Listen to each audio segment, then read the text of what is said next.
Dalam irama pembacaan ayat-ayat suci itu, saya terdengar bunyi orang menumbuk padi dan berpantun. Terdengar kokok ayam dan hidung saya terbau nasi dan bau gulai. Saya dapati diri saya bagaikan berada di tengah-tengah sebuah perkampungan yang jumlah penghuninya bukan sedikit. Para penduduk sentiasa sibuk dan rajin berusaha, taat pada perintah Allah. Semua yang saya rasakan itu tidak dapat saya lihat dengan mata kasar. Beberapa orang anak-anak cucu aku patah kaki dan tangan dan luka akibat perbuatan orang-orang yang kau ajak berjudi di sini, tambah Agam. Sebaik sahaja Agam selesai bercakap, terdengar suara budak-budak menangis menahan kesakitan. Kamu sihir aku, bantah Amdal Kamal. Tidak, kami makhluk Allah seperti kamu. Kami minta sesuatu dari Allah, suara Agam lemah. Bohong, sergah Amdal Kamal. Ya, aku buktikan, lihat sekarang. Agam meluruskan jari telunjuknya ke sebelah kanan. Ajaib sungguh, keluh saya dalam hati. Najib tidak berkata apa-apa. Amdal Kamal bagaikan terpegun melihat apa yang wujud di depan matanya. Semuanya terjadi tanpa diduga. Saya gosok kelopak mata 2-3 kali hingga terasa pedih. Bagaikan mimpi rasanya, melihat sebuah perkampungan yang besar, lengkap dengan masjid dan rumah yang bentuknya seperti rumah orang-orang Melayu, berdinding tepas dan beratapkan rumbia. Keliling kawasan rumah terdapat pokok pisang, cabai dan terung. Binatang ternakan seperti ayam, itik dan kerbau. Para penghuni kampung tersebut, kebanyakannya berkulit cerah. Sama ada lelaki atau perempuan, bentuk tubuh mereka tetap besar dan tinggi. Sukar untuk mencari yang rendah. Pada hemat saya, rata-rata mereka berukuran sekitar 5 kaki 10 inci atau lebih. Mereka nampak ramah sekali. Kanak-kanak yang berusia sekitar 6 tahun berkumpul di surau belajar membaca Quran. Mereka juga belajar hukum-hukum agama secara terperinci dari seorang lelaki yang berjubah hitam. Hampir semua orang lelaki memakai jubah warna putih bersih. Ada juga yang memakai serban dan songkok dibuat dari kain putih. Semua orang perempuan di perkampungan tersebut memakai mini telekung putih. Baju dan kain juga dari kain putih. Suasana sekitar kampung terasa damai. Semuanya kelihatan bersih. Setiap halaman rumah sukar untuk mencari daun. Orang-orang tua duduk di anjung rumah membaca Quran atau berkasidah memuji Nabi Muhammad dan para sahabat. Ini perkampungan Islam. Demikian hati kecil saya membuat kesimpulan. Saya segera bangun. Nak ke mana, Tama? Najib terkejut. Aku nak masuk ke kampung tu. Aku nak berkenalan dengan orang-orangnya. Jelas saya. Jangan, Najib segera memaut tangan kanan saya. Kenapa? Boleh jadi apa yang kita lihat tu hanya bayangan saja. Kau mesti ingat kita berada dalam hutan. Dalam hutan begini macam-macam boleh jadi. Najib mengingatkan saya. Aku nak pergi. Saya membuat keputusan yang amat nekat. Saya cuba melangkah. Tiba-tiba sahaja pangkal paha sebelah kanan saya terasa sakit. Kedua-dua belah bahu saya seperti dihempap dengan benda berat. Saya tidak terdaya berdiri dan terus jatuh. Apa yang saya alami tidak mematahkan niat saya untuk pergi ke tempat tersebut. Makin berkobar-kobar semangat saya mahu pergi ke kampung tersebut, makin hebat sakit di pangkal paha kanan saya. Bila saya membatalkan niat tersebut, semua sakit yang saya derita terus hilang. Perasaan saya terasa lapang dan lega. Jadi, saya mengambil keputusan melupakan terus hasrat yang bersarang dalam dada. Bila melihat saya pulih, Najib mengucapkan syukur pada Allah beberapa kali. Dia mengajak saya pulang. Ajakannya itu saya bantah terus. Najib terpaksa tunduk pada kemahuan saya. Kita tengok apa yang akan terjadi selanjutnya, Najib. Berbahaya, Tama. Kita cuma tengok saja, bukan nak buat apa-apa. Baiklah, aku mengikut saja. Bagus. Bahu kanan Najib saya tepuk beberapa kali. Saya dongakkan kepala ke langit. Matahari sudah beransur condong. Berpandukan pada kedudukan matahari di langit, saya kira waktu itu dah hampir pukul 4 petang. Tetapi, saya tidak merasa jemu atau bosan berdepan dengan peristiwa yang pada tanggapan saya amat menyeronokkan. Dan jarang-jarang pula terjadi.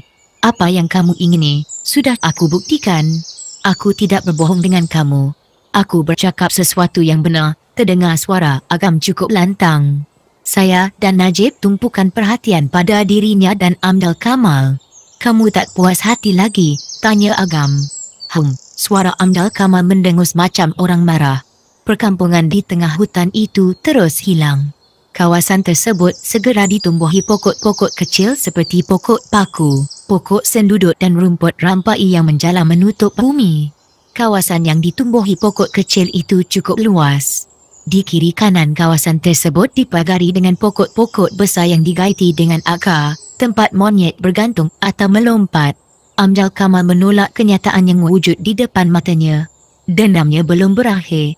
Dia berusaha untuk memusnahkan Agam yang pada hematnya cuba mencabar kebolehan dan kehandalan dirinya, cuba menghalang segala cita-citanya. Amdal Kamal mengeluarkan seketul batu kecil dari saku seluas sebelah kanannya. Batu kecil itu diletakkan atas telapak tangannya. Amdal Kamal hembus batu itu 3 kali berturut-turut. Beberapa detik kemudian terdengar bunyi deru angin yang kuat. Ribut besar pun berlaku di sekitar kawasan tersebut. Dahan pokok terus patah, malah ada pokok tumbang. Saya dan Najib segera memeluk pokok di depan. Andainya kami tidak memeluk pokok besar, kemungkinan tubuh kami akan diterbangkan oleh angin. Walaupun ada pokok yang tumbang, tetapi Agam tidak berganjak dari tempat dia berdiri. Setengah jam kemudian, ribut besar yang menggila itu terus berhenti. Agam masih berada di tempatnya, tetapi Amdal Kamal terus hilang entah ke mana. Saya terdengar suara ganjil dari sebelah kiri. Saya amati suara tersebut dan saya pasti suara itu adalah suara beruang. Ramalan saya tidak tepat. Itu bukan suara beruang tetapi suara Amdal Kamal yang sudah berubah wajah dan bentuk. Seluruh wajahnya ditumbuhi bulu tebal yang berwarna kemerah-merahan. Begitu juga dengan rambutnya. Sepasang mata Amdal Kamal bertukar jadi macam mata harimau dan bahagian mulut bertukar bentuk seperti mulut orang hutan. Sepasang kakinya berbulu hitam. Bahagian badannya berbelang macam belang harimau. Sepasang tangannya memiliki kuku, seperti kuku harimau. Amdal Kamal yang berubah rupa itu terus melompat. Kedua belah tangannya bergerak ke kiri dan ke kanan, mencakar dan memata apa sahaja yang tersentuh oleh tangannya. Agam segera memanggil nama saya. Tanpa membuang masa saya terus mendekatinya. Badan saya terus berpeluh. Macam-macam yang datang dalam fikiran saya. Kamu berubah dari situ. Orang ini terlalu akrab dengan syaitan dan boleh melakukan apa sahaja untuk memesongkan setiap orang yang percayakan kewujudan Allah. Itu perintah Agam. Baiklah, balas saya. Sekarang pindah. Agam mengamati saya. Pindah ke tempat Najib. Pindah ke mana, Tama? Tanya Najib. Sebelah sana. Kita berlindung balik pokok kempas besar. Baiklah, sahut Najib. Kami pun berubah tempat. Saya gembira tempat yang saya pilih terletak di kawasan tanah yang agak tinggi. Pokok kempas yang saya pilih sebagai tempat berlindung cukup besar. Kawasan di bahagian pedunya bersih dan lapang. Mudah untuk melihat gerak-geri Agam dan Amdal Kamal. Dari pedu kempas saya lihat Amdal Kamal mendekati Agam yang berdiri tegap, bersedia untuk menghadapi sebarang kemungkinan. Tak usahlah bergaduh, tinggalkan saja tempat ini. Itu saja permintaan aku. Bermusuh bukanlah tujuan hidup aku. Agam berusaha menenangkan perasaan Amdal Kamal. Sayang, Amdal Kamal yang sudah bertukar rupa itu tidak dapat berkata-kata. Setiap kali Agam bersuara, dia akan mencabut anak-anak pokok yang berdekatan. Amdal Kamal menerpa ke arah Agam. Dengan tenang Agam menantinya. Kedua belah bibir Agam kelihatan bergerak-gerak macam membaca sesuatu. Ketika Amdal Kamal mahu mencakamukannya, Agam segera menegakkan ibu jari kirinya. Saya terkejut bila melihat Amdal Kamal jatuh dengan tiba-tiba. Dia berguling-guling atas tanah. Amdal Kamal bertempik dengan sekuat hatinya. Seluruh bulu yang melekat di tubuh Amdal Kamal gugur dengan sendirinya dan akhirnya terus hilang. Tubuh Amdal Kamal kembali dalam bentuk biasa. Terkapar di bumi, tidak terdaya mahu menggerakkan tangan dan kaki. Dalam keadaan hati saya yang cemas dan takut itu, saya lihat 4 orang lelaki muncul di kiri kanan Agam. Keempat-empat lelaki itu segera mengangkat Amdal Kamal lalu diletakkan di pangkal pokok celutung. Tubuh Amdal Kamal lalu ditutup dengan daun pisang. 4 lelaki yang mengusung Amdal Kamal terus hilang. Kemari, Tama, perintah Agam. Saya dan Najib segera mendekatinya. Jangan apa-apakan kami, saya merayu. Aku tidak akan apa-apakan kamu berdua. Kamu datang sekadar mahu melihat, bukannya bermaksud jahat. Kalau begitu biarlah kami balik dulu. Najib merayu. Nanti dulu, aku nak bercerita pada kamu tentang Amjad Kamal, kata Agam. Serentak saya dan Najib anggukkan kepala. Agam pun bercerita. Memang sudah lama dia berusaha mengusir Amjad Kamal dan kuncu-kuncunya yang membuka gelanggang sabung ayam di tempat tersebut. Cara yang dilakukan oleh Agam ialah dengan melepaskan kerbau dan kambing setiap kali perjudian itu diadakan. Kadang-kadang dia sendiri memunculkan diri dalam bentuk manusia yang bertubuh besar dan hitam legam. Tetapi semua yang dilakukan itu tidak mendatangkan kesan. Amjad Kamal cukup keras kepala. Bila sudah tersepit, Amjad Kamal akan menggunakan ilmu kebatinan yang dituntutnya dari orang-orang yang melakukan pertapaan di kaki Gunung Himalaya. Memang Datuk Nenek Amjad Kamal berasal dari Nepal. Ayahnya dulu berkhidmat dalam tentera British di cawangan pasukan Gurkha. Dalam masa darurat sekitar 1948, pasukan yang dianggotai oleh ayahnya ditempatkan di bandar Sungai Petani, Kedah. Dengan kehendak Allah, ayahnya bertemu jodoh dengan perempuan rakyat Malaya berketurunan Bangladesh. Ayahnya memeluk Islam lalu memilih nama Abdul Kamal. Bila Amjad Kamal berusia 2 tahun, ayahnya meninggal dunia akibat ditembak oleh pihak pengganas komunis dalam satu serangan handap tidak jauh dari bandar Sungai Petani. Amjad Kamal terus membesar dalam jagaan ibunya, Aisyah Kamda. Amjad Kamal menamatkan persekolahan dalam tingkatan 4 di salah sebuah sekolah Inggeris di Alor-Setar. Kemudian pergi ke Bangladesh dan tinggal bersama keluarga ibunya.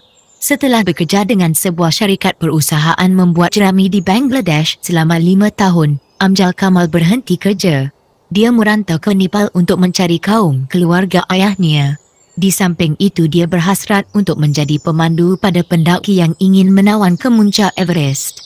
Masa mencari keluarga ayahnya itu, Amjad Kamal bertemu dengan bangsa Nepal yang menuntut ilmu kebatinan. Dia tertarik dan terus melibatkan diri dalam kumpulan tersebut. Bila merasakan ilmunya sudah cukup, Amjad Kamal kembali ke Malaya. Dia melakukan berbagai-bagai pekerjaan. Antara pekerjaan yang paling diminatinya ialah menyeludupkan beras dari Thailand ke Malaysia. Dia juga menjalankan kegiatan judi 4 ekor secara haram. Padang besar di Perlis, Bukit Kayu Hitam di Kedah dan Rantau Panjang serta Pengkalan Kubur di Kelantan adalah tempat yang sering digunakan oleh Amjad Kamal untuk menyeludup beras, ganja dan sebagainya. Supaya rancangannya berjalan lancar, dia memberi rasuah pada pihak tertentu. Mungkin kerana faktor usia atau mungkin kerana tindakan tegas dari pihak kerajaan membuat Amjad Kamal merasakan menjadi penyeludup tidak selamat. Dia pun membuka langkah lain untuk menampung hidupnya. Salah satu dari caranya, mengadakan judi sabung ayam, jadi perompak dan pecah rumah dengan ilmu pukau. Agam meraba pangkal kening kirinya. Saya lihat dia cukup tenang dan wajahnya membayangkan kepuasan yang teramat sangat. Dia memang hebat, Najib mengeluh. Ya, dia memang hebat. Dia juga kepala mencuri kereta dan motosikal untuk dihantar ke Siam. Semua kerja-kerja yang dibuatnya tu, saya tak peduli. Saya tak kisah. Suara Agam mula meninggi. 2-3 kali dia mengeluh. Matanya menatap wajah saya. Jadi, apa sebab sebenar yang awak marahkan dia? Soal Najib. Saya marah bila dia mencemar kampung halaman kami dengan membuka gelanggang sabung ayam. Ada masanya dia bawa perempuan Siam tidur di pondoknya. Khabarnya, perempuan-perempuan Siam tu diseludup dari Golok untuk dihantar ke bandar besar di Semenanjung. Agam genggam penumbuk. Dadanya kelihatan berombak melepaskan nafas yang berbaur dengan kemarahan. Saya dan Najib diam. Kami berpandangan dan keberatan untuk mengajukan sebarang pertanyaan. Pada hemat saya, biarkan dulu hati dan perasaan Agam tenang. Bila sudah tenang, mudahlah bercakap dan dia tentu bersedia menjawab apa-apa pertanyaan dari kami. Saya melihat dada langit kembali. Awan putih terus berarak. Sayup-sayup terdengar suara gagak di hujung rimba. Burung helang tetap terbang rendah bermain angin ketika sinar matahari mula meredup. Kau orang baliklah dulu. Jangan cerita pada sesiapa apa yang kamu tengok di sini. Agam menggaru pangkal lehernya berkali-kali. Ekor matanya menjeling tajam ke arah beberapa helai daun tua yang gugur, melayang-layang di main angin. Kami boleh merahsiakan perkara ini. Tetapi, Macam mana kalau ada orang lain yang tahu dan menghibahkannya? Saya beranikan diri meluahkan pendapat. Najib tersenyum. Mungkin dia terasa lucu dengan pertanyaan yang saya ajukan pada Agam. Orang lain jangan ambil peduli. Apa yang penting saya mahu kamu berdua merahsiakan perkara ini. Itu saja yang saya harapkan dari kamu berdua. Agam meluahkan sebuah harapan. Penuh keikhlasan dan kejujuran. Kami berjanji tak akan ceritakan pada sesiapa apa yang kami lihat. Percayalah cakap kami, serentak saya dan Najib bersuara. Sepasang mata kami merauti paras Agam. Segaris senyum berlari di kelopak bibir Agam. Perlahan-lahan dia anggukkan kepala. Tanpa diduga, Agam menepuk kepala Najib beberapa kali, penuh kemesraan. Kamu baliklah, mudah-mudahan Allah menyelamatkan perjalanan kamu berdua. Terima kasih, kata saya. Tapi, Najib tidak dapat meneruskan kata-katanya. Teruskan, apa yang mahu kamu tanyakan? Agam mendesak. Kami nak tahu, siapa abang ini yang sebenar? Manusia atau penunggu tempat ini? Dada saya berdebar. Memang di luar dugaan saya yang Najib boleh mengemukakan pertanyaan demikian. Saya kira pertanyaan itu agak keterlaluan dan bersifat peribadi. Boleh menimbulkan kemarahan kepada Agam. Saya adalah hamba Allah seperti kamu. Saya bukan penunggu seperti apa yang kamu fikirkan. Saya ada kampung halaman sendiri. Itu saja yang dapat saya terangkan, ujar Agam dengan wajah yang tenang. Abang tak berbohong. Najib minta kepastian. Kamu tak percaya dengan apa yang aku katakan? Agam menyoal Najib kembali. Saya lihat Najib mati akal. Dia tidak dapat menjawab pertanyaan tersebut. Saya kenyit mata ke arah Najib. Beri isyarat supaya jangan mengemukakan sebarang pertanyaan pada Agam. Bagaimana? Ada apa-apa yang mahu kamu tanyakan pada saya? Soal Agam lagi. Serentak saya dan Najib gelengkan kepala. Saya lihat Agam menarik nafas panjang. Tanda lega dan puas hati. Kamu berdua baliklah. Siamjal Kamal sudah pun saya suruh orang-orang saya menghantarnya ke tepi jalan raya. Tambah Agam dengan nada suara yang lembut. Dia hulurkan tangan kepada Najib untuk bersalaman. Agam hulurkan tangan pada saya. Ketika bersalaman dengannya terasa telapak tangan Agam cukup lembut macam kapas. Kau mesti ingat, dalam dunia ini tak ada satu yang kekal. Setiap manusia ada kelebihan dan kekurangannya, bisik Agam ke telinga saya. Saya faham, segera saya anggukkan kepala. Baguslah kalau kamu sudah faham. Semoga hidup kamu diberkati oleh Allah. Kita semua adalah hamba Allah yang tertakluk pada peraturan yang ditetapkan. Peraturan apa? Mulut celupa Najib terus mengajukan pertanyaan. Agam tersenyum. Tangan saya tidak juga dilepaskannya. Rasa dingin terasa menjala ke seluruh telapak tangan. Setiap kali tangan saya digoncangnya, hati saya terasa aman dan damai sekali. Kita orang Islam kalau mahu hidup bahagia dan tenteram, patuhilah ajarannya. Berjanjilah untuk jadi orang Islam yang baik, patuh pada hukum-hukum yang ditetapkan. Dalam keadaan yang suntuk itu, Agam masih sempat memberikan nasihat pada saya dan Najib. Jangan sekali-kali menambahkan hukum yang ada dengan hukum baru, sambung Agam lagi. Kalau ditambah bagaimana? Tanya saya. Untuk apa menambah hukum dan ajaran yang sudah ada? Untuk apa? Soal Agam. Matanya menatap wajah saya. Untuk mencari Allah. Untuk mengenalinya serta mendampinginya, sahut Najib dengan penuh keyakinan. Agam gelengkan kepala. Ramai manusia yang binasa dan sesat kerana mahu mencari Allah serta mahu mendampinginya. Agam jegilkan biji mata ke arah saya dan Najib. Kemudian Agam dongakkan kepala renung ke arah awan yang berarak lembut. Kenapa kata macam tu? Perbuatan mereka baik, ujar saya. Kerana mereka terlalu gairah mahu mencari Allah, mereka lupa pada diri mereka yang sebenar. Tanpa disedari mereka melakukan amalan yang bertentangan dengan ajaran agama yang sebenar. Niat suci mereka menjadi sebaliknya. Agam menarik nafas panjang. Telapak tangan saya yang digenggam segera dilepaskannya. Agam sandarkan tubuhnya ke pangkal pokok yang berhampiran dengannya. Buat beberapa saat saya dan Najib saling berpandangan. Suara burung liar terus berkicau. Sesungguhnya, Allah sentiasa mendekati kita bila kita berpegang teguh pada ajaran Quran dan hadis. Ikut segala hukum dan peraturan yang ditetapkan, Agam melanjutkan kata-kata dengan penuh tenang dan keyakinan. Begitu, keluh Najib. Apa yang diharapkan semoga kamu tidak akan tersesat dalam mencari kebenaran Allah. Selalulah bertanya pada alim ulama dan orang yang pandai dalam hal agama bila menghadapi sesuatu masalah. Lanjut Agam lagi. Kalau belajar dari buku dalam hal-hal seluk-beluk agama boleh tak? Najib bertanya. Boleh. Sebaik-baiknya cari orang pandai untuk kita jadikan tempat rujukan. Jangan terlalu berharap pada buku semata-mata. Sebabnya, belajar hal agama mesti berguru dan guru itu mestilah yang benar-benar arif. Jangan guru sebarang. Agam mengingatkan saya dan Najib. Agam berpusing ke kanan. Maju 2 tapak ke arah pokok besar. Dia berhenti di situ untuk beberapa saat. Agam berpaling ke arah saya dan Najib.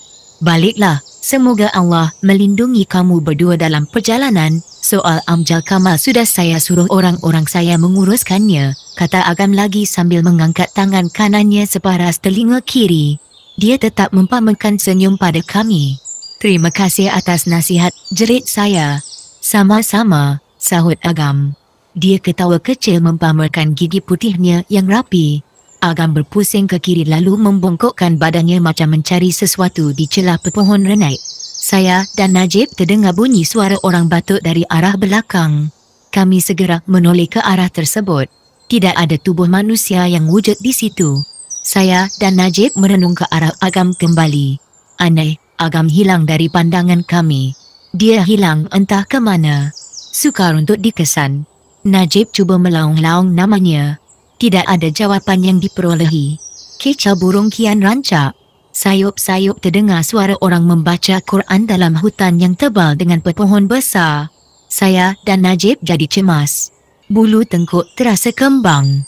Tak boleh jadi kita ni, keluh saya. Kita mesti cabut, tak boleh lama-lama di sini, jawab Najib. Suara saya terkulum. Saya tersentak mendengar bunyi suara monyet menjerit macam dikejar sesuatu. Serentak dengan itu saya melihat sekawan gagak terbang rendah sambil berbunyi dengan nyaring. Mari, saya terus menarik tangan Najib.